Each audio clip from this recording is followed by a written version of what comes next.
Hello again. We're back with shortened segments or closing segment for this week's digital dialogue asynchronous lecture in COM 4413 Communication and Cultural Change.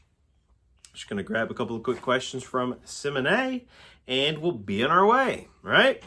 All right. So looking at Mattel's television American culture, the popular choice among our audience student clientele this week. Simone asks, coming out of Chapter 4, Televised Citizenship, in what ways did the Fox News channel change how news media was referenced in journalism? Well, CNN had already kind of shifted us toward a public 24-hour cable news model. Fox definitely capitalized on that and provided that, but Rupert Murdoch, owner of Fox, and certainly his one of his top advisors, overseers of Fox News, Roger Ailes, crafted a vision in which they approached news like sharp business people would approach a product line. They looked at the market. They said, "Where's the gap? What audience is not being met to a healthy enough degree?" And they identified a kind of conservative viewership that seemed to not be met in terms of being fed the kind of news that would create audience loyalty, right? Viewership translate into profitability. So they shifted toward a more opinion focused news, which was geared toward identification of a key demographic of a type of audience, and then generating news in an op-ed style that clearly spoke to that news. So, this idea of telling you, if you know what your number one audience is, you give them you give them what they want. You tell them what they want to hear. And we see this in other ways all the time, right? The Marvel movies, let's take that kind of fictional film example, this franchise. I'm not advising you go watch all of them, but most of them follow a really basic storytelling template. For as many diverse characters as they brought in that side conversation there, put a pin in that, but for as many characters that they brought in, the story form is relatively basic and straightforward, and doesn't necessarily challenge a lot from the audience. And so that's an example of giving the audience exactly what they want. So, is that a smart business plan? Yes. Is it profitable? Yes. Is it consistent? Yes. And, what could be wrong with that? I don't know. It's food for thought, right? That's why we have dissenting opinions and critics and voices that sort of teach us critical theories and ways to assess media of all kinds. In response to the other Mattel text, Complex TV, in the production context, what does the, quote, showrunner, end quote, in what ways does the showrunner affect authorship in contemporary television? All right, I'm not sure if the wording's accurate for this question. We'll have to do some wordsmith interpretation here. But let's talk about the showrunner. The showrunner is what we compare it to in film language as the auteur in many cases. They kind of are the voice of the show, right? The strongest showrunners may have a vision for that show and what they want it to be.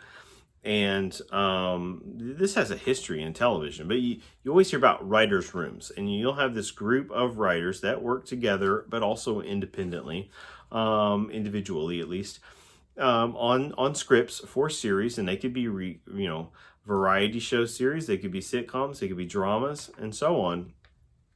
And the showrunner, as we now think of it, is the voice controlling the writer's room. It's helping create, do the vision casting for what is this show about? Where's it going? They help establish the tone and provide direction. In fact, sometimes you might see the showrunner stepping into the director's chair for special episodes, maybe the season premiere, the season finale, because they're the voice that kind of has has the deepest understanding of what the narrative is supposed to be about. And so they're in essence in charge of the direction a show or a series takes. All right, let's jump down to a question about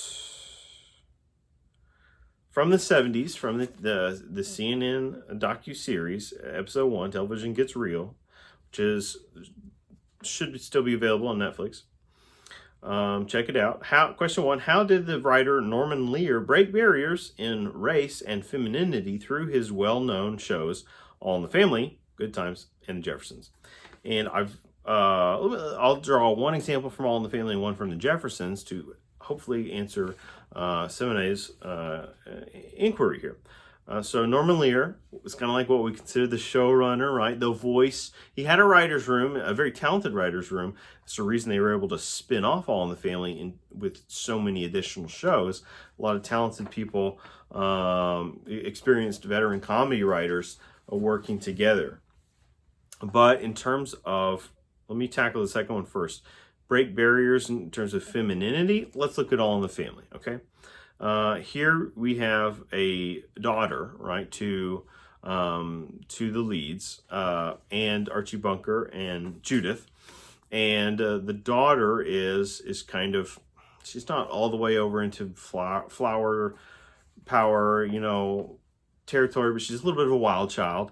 And she's definitely ideologically opposed in some ways to her parents. Her parents have that very Rockwellian kind of 1950s, ergo old-fashioned, way of seeing the world, including Archie's, prejudice or racist tendencies, and maybe, anti-Semitic as well. Tell it like you see it attitude.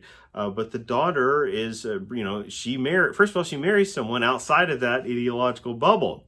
Who's nicknamed Meathead by the dad, and so they're very much of this progressive generation, right? The baby boomers coming in to the fold in the 1970s for the context of that show, and so you have her kind of rubbing up against the more traditional code conservative parents, and part of that wave of progressive movement included way of feminist, these early waves of feminism, and there were episodes in there where they were kind of writing that into and through her voice. So the daughter is getting to exercise some of that agency in a fictional setting, and again, using the text to open these conversations about life and people. On the other hand, the Jeffersons, arguably the most successful of the spin-offs of All in the Family. Here we have, a Minority Family, okay, and they this is that example of directly spinning off the original text. They had guested on All in the Family, and there's that tension, right, between person of color versus, Anglo white Caucasian family.